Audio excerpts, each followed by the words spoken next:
Hi students, welcome to KC Botany. நம்ம வந்து 12th Botany, அதாவது Pure Science Botany students பார்த்தீங்கன்னா ஆஃப் இயர்லியில் ஸ்டடி பிளான், அதாவது சென்டம் மார்க்ஸ் எடுக்கிறதுக்கு ஒவ்வொரு நாளும் என்னென்ன லெசன்ஸ் வந்து படிக்கலாம் அப்படிங்கிறத நம்ம அடுத்தடுத்த வீடியோலேருந்து அப்டேட் பண்ணுவோம் அப்படின்னு சொல்லியிருந்தோம். பியூர் சயின்ஸ்க்கு மட்டும் இல்லை, பயாலஜி ஸ்டூடெண்ட்ஸ்க்கும் சரிங்களா. ஸோ இந்த வீடியோவில் பியூர் சயின்ஸ் பாட்னியில் புக் பேக் கொஷின் சாப்டர் 5ல் என்னென்ன படிக்கலாம் அப்படிங்கிறத பார்த்துருவோம். ஸோ நெக்ஸ்ட் வீடியோவில் இன்டீரியர் கொஷின். ஸோ ஒவ்வொரு நாளும் ஒவ்வொரு லெசனை நம்ம வந்து என்ன பண்ணுவோம், கம்ப்ளீட் பண்ணுவோம். ஸோ இன்றைக்கி இந்த லெசனை கம்ப்ளீட் பண்ணிவிடுங்க. ஏன்னா இது சின்ன லெசனு, இதுலேருந்து நமக்கு 10 மார்க்ஸ் அளவுக்கு என்ன இருக்குது அப்படின்னா கொஷின்ஸ் இருக்குது. ஸோ ஃபஸ்ட்டு இந்த புக் பேக்கில் நீங்கள் எந்தெந்த கொஷின்ஸ் வந்து படிக்காமல் இருக்கீங்களோ அந்த கொஷின்ஸ் எல்லாமே நல்லா படிச்சிருங்க. ப்ளஸ்ஸு நான் சொல்லக்கூடிய கொஷின்ஸை கம்ப்ளீட் பண்ணிவிடுங்க சரிங்களா. அதுக்கு முன்னாடி நம்ம சேனலை சப்ஸ்கிரைப் பண்ணாமல் தான் சப்ஸ்கிரைப் பண்ணுறாங்க. ஸோ நிறைய டைம் சொல்கிறது லைக் பண்ணுங்கன்னு சொல்லிவிட்டு நீங்கள் 10 பேர் பார்த்தாலும் பரவாயில்ல, ஒரே ஒரு லைக் பண்ணிவிடுங்க. ஸோ கமெண்ட்டில் பியூர் சயின்ஸ்னு சொல்லி டைப் பண்ணிவிடுங்க.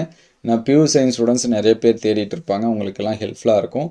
அடுத்த வீடியோவில் சுவாலஜிக்கு நம்ம என்ன பண்ணுவோம், அப்டேட் பண்ணுவோம் சரிங்களா. ஏன்னா நம்ம வந்து பின்னாடி இருந்து வருவோம். ஏன்னா லாஸ்ட்டாக நடந்த லெசன்ஸ் தான் நம்ம கொஞ்சம் சரியாக படிச்சிருக்க மாட்டோம். 6, 7, 8 அதுக்கடுத்து 9, 10 இது கொஞ்சம் சரியாக படிச்சிருக்க மாட்டோம்.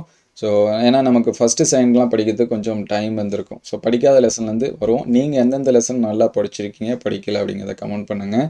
எவ்வளோ மார்க்ஸ் வந்து ஸ்கோர் பண்ண நினைக்கிறீங்க அப்படிங்கிறதையும் கமெண்ட் பண்ணுங்கள் சரிங்களா.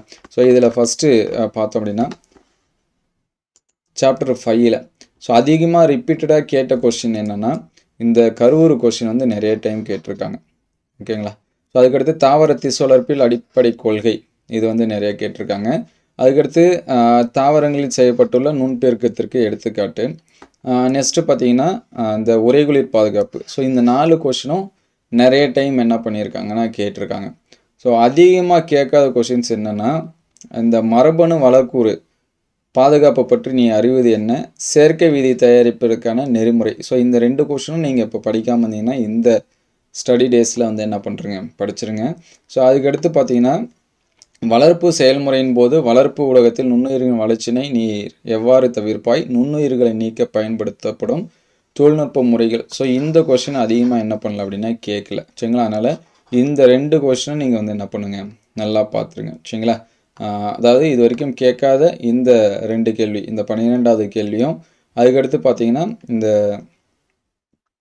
வளர்ப்பு தொழில்நுட்பத்தை பயன்படுத்த எவ்வாறு வகைப்படுத்துவாய். ஸோ இந்த கொஷின்ஸ் எல்லாமே என்ன பண்ணுங்கள், நல்லா பாருங்கள். ப்ளஸ்ஸு செயற்கை விதை தயாரிப்பதற்கான நெறிமுறை சரிங்களா. இந்த 4ம் ரிப்பீட்டடாக கேட்டிருக்காங்க. 14, 15, 16, 18 இதெல்லாம் ரிப்பீட்டாக கேட்டிருக்காங்க.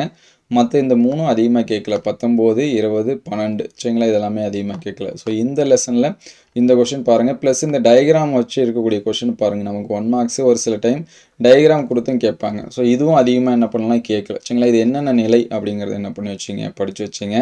நம்ம ஃபுல் மார்க்ஸ் எடுக்கணும்னு நினைக்கிற ஸ்டூடெண்ட்ஸ் எல்லாமே படித்து தான் ஆகணும். அதில் ஈஸியாக இருக்கக்கூடிய இந்த கொஷினை வந்து என்ன பண்ணிடாதீங்க, ஸ்கிப் பண்ணிவிட்டு விட்டுறாதீங்க சரிங்களா. அதனால் ஒரு 2 ஹவர்ஸ் போதும் இந்த கொஷினை படிக்கிறதுக்கு. ஒரு லெசன் நம்ம ஃபுல்லாக என்ன பண்ணிடலாம், கம்ப்ளீட் பண்ணிடலாம். ஸோ இது ஆல்ரெடி படிச்சிருந்தீங்கன்னா நம்ம நெக்ஸ்ட் வீடியோவில் இன்டீரியர் வந்து சொல்லுவோம். ஸோ அது எல்லாமே வேணும்னா கமெண்ட்டில் இன்டீரியர் அப்படின்னு கமெண்ட் பண்ணிவிடுங்க. லைக் பண்ணி சப்போர்ட் பண்ணுங்கள். நம்ம கண்டிப்பாக அடுத்தடுத்து அப்டேட் பண்ணுவோம். நீங்கள் எந்தளவுக்கு சப்போர்ட் பண்ணுறீங்களோ அப்படின்னா தான் இந்த டேஸை நம்ம கரெக்டாக வந்து என்ன பண்ண முடியும், பயன்படுத்த முடியும். ஸோ என்ஜாய் பண்ணுங்கள். அட் த சேம் டைம் எக்ஸாம்ஸ்க்கும் வந்து என்ன பண்ணலாம், ப்ரிப்பேர் பண்ணலாம். நமக்கு வந்து கட் ஆஃப் மார்க்ஸ் அப்படிங்கிறது ரொம்ப முக்கியம். அது வந்து ரிசல்ட் வந்த பிறகு நம்ம ஃபில் பண்ணி அவசியம் இல்லை சரிங்களா. அதனால் இப்போலேருந்தே என்ன பண்ணுங்கள், படிக்க ஸ்டார்ட் பண்ணுங்கள். இது வரைக்கும் படிக்கலனாலும் சரிங்களா. நம்ம அப்டேட் பண்ணுறது கண்டிப்பாக எக்ஸாம்ஸ்க்கு வந்து வரும்.